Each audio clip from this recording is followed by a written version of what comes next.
Topic है वो है एयर क्वालिटी स्टैंडर्ड्स के हमने एयर के अंदर जो पोल्यूशन चेक करनी है या फिर हमारे पास जो एयर क्वालिटी है उसका स्टैंडर्ड क्या होना चाहिए। सबसे पहले स्टैंडर्ड देखते हैं कि स्टैंडर्ड क्या है। स्टैंडर्ड वो वैल्यूज़ हैं जिनको हम सेट करते हैं साइंटिफिकली, ठीक है, और उनको सेट करती हैं अथॉरिटीज़ किसी भी कंट्री की, जैसे कि पाकिस्तान की जो अथॉरिटीज़ हैं या फिर जो इस डिपार्टमेंट में काम करते हैं साइंटिस्ट, वो वैल्यू सेट करेंगे कि इन वैल्यू से अगर कोई चीज़ एक्सीड कर जाए या फिर स्टैंडर्ड क्या है हमारी एयर की क्वालिटी का। उसके बाद एयर क्वालिटी स्टैंडर्ड्स ये क्या होते हैं। Air quality standards are the legal limits placed on levels of air pollutants in the ambient air during a given period of time। ये हमारे पास लीगल लिमिट्स हैं जो कि एयर पोल्यूटेंट्स के लेवल के ऊपर प्लेस की जाती हैं, ठीक है, जो कि क्वालिटी ऑफ एयर को चेक करती हैं एक गिवन पीरियड ऑफ टाइम के अंदर। कि हमारे पास एक, फॉर एग्जांपल हमारे पास एक साल है, तो एक साल के अंदर हमने चेक करना है कि जो पोल्यूशन का लेवल है वो क्या था और जो हमारे स्टैंडर्ड्स हैं वो क्या हैं, ठीक है जी। और इसमें एम्बियंट का जिक्र है कि एम्बियंट एयर, और एम्बियंट का मतलब होता है कि जो इमीडिएट जो सराउंडिंग्स हैं किसी भी चीज़ की इमीडिएट सराउंडिंग उससे रिलेट कर रहा होता है, ठीक है, उसको कहते हैं एम्बियंट। एयर क्वालिटी स्टैंडर्ड्स जो हैं ये क्या करते हैं, ये करेक्टराइज करते हैं the allowable level of a pollutant, कि एक पोल्यूटेंट का इतना ही लेवल अलाउ है कि वो इतना इमिट हो सके, उससे ज़्यादा एक्सीड करेगा तो वो हमारे लिए ज़्यादा नुकसानदेह है, क्योंकि हमने एक स्टैंडर्ड सेट कर दिया हुआ है। फिर उसके अलावा वो पोल्यूटेंट्स की क्लास जो कि एटमॉस्फेयर के अंदर रिलीज़ हो रही है उसको हम डिफाइन करेंगे कि कितना जो है एक्सपोजर हो रहा है, उसकी अमाउंट को चेक करेंगे, और कितना एक्सपोजर जो है वो परमिटेड है किसी भी पॉपुलेशन या फिर इकोलॉजिकल सिस्टम के अंदर। ये जो है हमारे एयर क्वालिटी स्टैंडर्ड्स वो एक्सप्रेशन है पब्लिक पॉलिसी के उनके, और इसके अलावा जो रिक्वायरमेंट्स हैं, मतलब अगर इतनी चीज़ कोई स्टैंडर्ड से बढ़कर रिलीज़ हो रही है तो उसके लिए हमें क्या एक्शन करना चाहिए, हमें क्या क्या मेजर्स जो हैं वो अपनाने चाहिए। उसके अलावा ये सिर्फ एयर क्वालिटी क्राइटेरिया के ऊपर बेस नहीं करते, बल्कि एक काफ़ी हमारे पास वसी रेंज है। जैसे कि हमारी इकोनॉमी हमने वो देखनी होती है कि इस चीज़ को सही करने के लिए हमें इतने पैसे चाहिए, या फिर प्रॉफिट एंड लॉसेस भी देखने होते हैं। उसके अलावा सोशल, हमारे पास टेक्निकल और पॉलिटिकल कंसिडरेशंस भी हम लोग लेते हैं।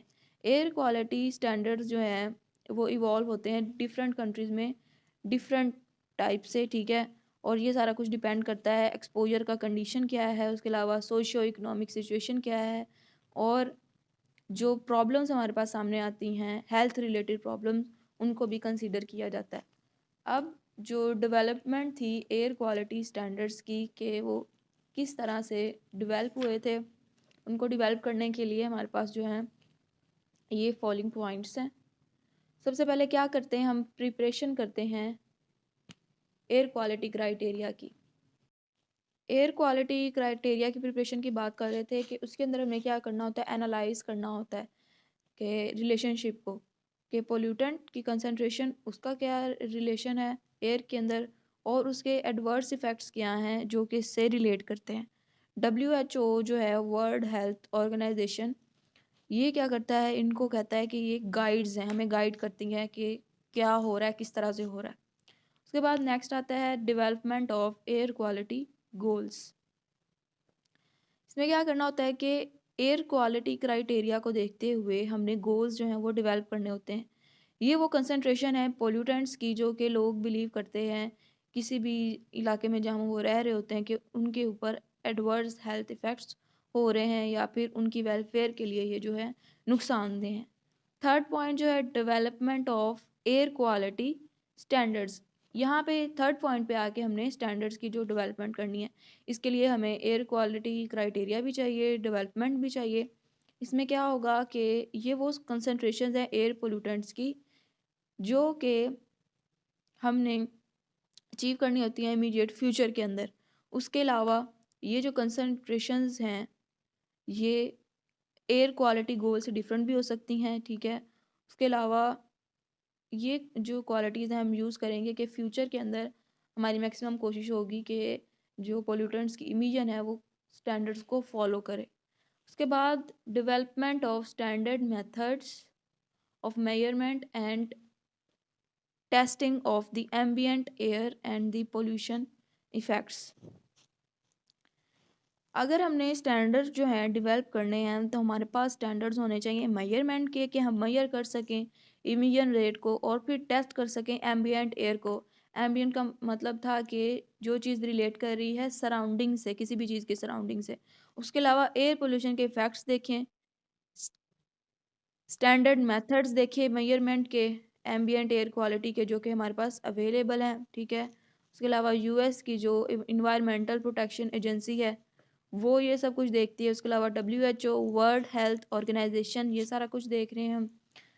और ये जो हमारे कंट्री के अंदर CPCB ये भी देख रहे हैं, ये भी एक इंस्टीट्यूट है। आप देखते हैं कि कॉमन सिंगल स्टैंडर्ड है या फिर हमारे पास मल्टीपल जो है वो स्टैंडर्ड्स हैं। जब हम एयर क्वालिटी स्टैंडर्ड्स को अडॉप्ट करते हैं तो हमें काफ़ी सारे डिसीजन लेने पड़ते हैं, ठीक है। वहाँ पे एक कॉमन स्टैंडर्ड भी हमें सेट करना पड़ता है कि इस सारे किस्से के लिए। उसके अलावा डिफरेंट स्टैंडर्ड्स होते हैं डिफरेंट एरियाज़ की, ठीक है। और इसके अंदर जो पॉलिटिकल पार्टीज़ हैं वो भी इन्वॉल्व होती हैं। अगर हम किसी भी एरिया के एयर क्वालिटी रीजियन की बात करें तो उसके अंदर कुछ ना कुछ एयर क्वालिटी स्टैंडर्ड ज़रूर बनाए गए होते हैं। इन जनरल हम बात करें तो जो हमारे पास एयर क्वालिटी रीजियंस होते हैं वो कॉन्टीजियस नहीं होने चाहिए, ठीक है। बल्कि उनको सेपरेट कर लेना चाहिए नॉन अर्बन हिंटरलैंड से भी। अगर हमारे पास दो सेपरेट रीजियंस हैं, ठीक है, और उनको हमने एक्सपैंड करना है फ्यूचर के अंदर और वो कंटीजियस हो गए हैं, वहाँ पे क्या होगा, वो मर्ज हो जाएंगे और जो एयर क्वालिटी का रीजन है वो भी ज़्यादा लार्ज हो जाएगा। अब जो एयर क्वालिटी का रीजन है उसके अपने एयर क्वालिटी स्टैंडर्ड्स हैं, इसीलिए वो डिफरेंट होना चाहिए दूसरे स्टैंडर्ड्स की निस्बत। वहाँ पे एक डेटम होना चाहिए जो कि हमें प्रोवाइड करे उस इलाके का, उस स्पेसिफिक इलाके का एयर क्वालिटी स्टैंडर्ड, कि वो अबव है, बिलो है, ड्रॉप हो रहा है या क्या और। इसी तरह से हमारे पास काइंड्स आ जाती हैं एयर क्वालिटी स्टैंडर्ड्स की, कि क्या क्या काइंड्स हैं, किस किस एग्जाम के एयर क्वालिटी स्टैंडर्ड्स है। सबसे पहले हमारे पास आता है एम्बियंट एयर क्वालिटी स्टैंडर्ड।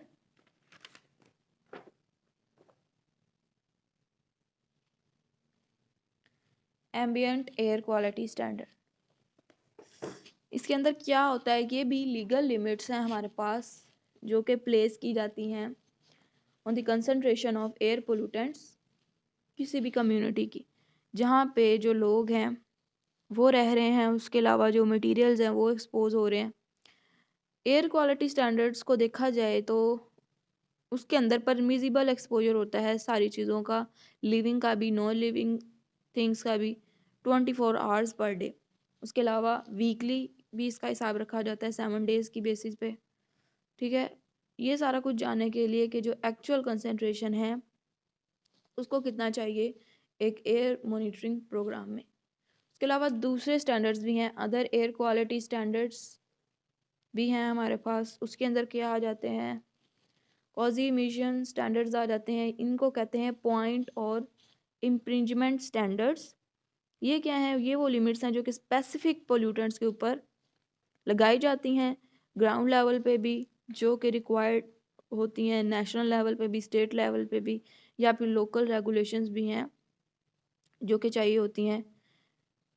और ये डिटरमिन करती हैं लिमिट्स के एक स्पेसिफिक सोर्स की कितनी लिमिट है इमिशन की। उसके अलावा सॉइलिंग इंडेक्स, ये क्या है, मेजरमेंट है ट्रांसमिटेड या फिर रिफ्लेक्टेड लाइट की किसी भी स्पोर्ट से या फिर किसी भी स्पोर्ट से के ज़रिए, ठीक है, ऑफ पर्टिकुलर मैटर जो कि कलेक्ट होता है फिल्टर के ऊपर या फिर प्रिस्क्राइब पीरियड ऑफ टाइम के अंदर। उसके अलावा ओडोर स्टैंडर्ड्स ओडोर का मतलब होता है स्मेल, कि स्मेल अगर किसी पोल्यूटेंट से प्रोड्यूस हो रही है तो उसका भी एक स्टैंडर्ड होना चाहिए। विजिबिलिटी स्टैंडर्ड, कि हमें वो पोल्यूटेंट नज़र आना शुरू हो गया है, उसकी वजह से जो एयर जो है वो हमें पोल्यूट लग रही है। उसके अलावा पर्टिकुलर मैटर जो कि डिपॉजिट हो जाता है उसकी डेपोजिशन का भी एक स्टैंडर्ड सेट होना चाहिए। उसके बाद हमारे पास आ जाते हैं इमिशन स्टैंडर्ड्स।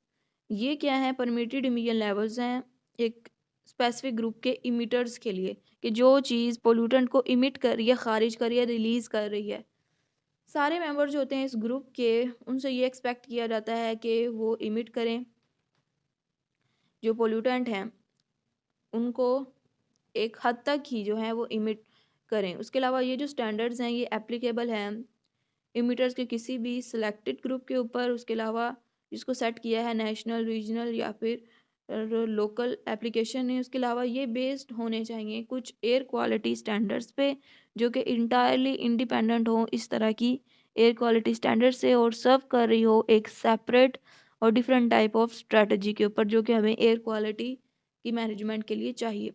उसके अलावा इमिशन स्टैंडर्ड्स जो कि प्रिस्क्राइब करते हैं, जिस तरह डॉक्टर हमें प्रिस्क्राइब करता है कोई चीज़ या कोई मेडिकेशन, इसी तरह इमिशन स्टैंडर्ड्स जो हैं वो प्रिस्क्राइब करते हैं लिमिट्स ऑफ कंटामिनेंट्स जो कि डिस्चार्ज की जाती हैं एटमॉस्फेयर के अंदर, ताकि जो स्टैंडर्ड्स हैं उनको मीट किया जा सके। उसके अलावा एडवर्स इफेक्ट्स जो हैं एयर पोल्यूशन के, उनको मिनिमाइज़ किया जा सके या फिर कम्प्लीटली एलिमिनेट कर दिया जाए।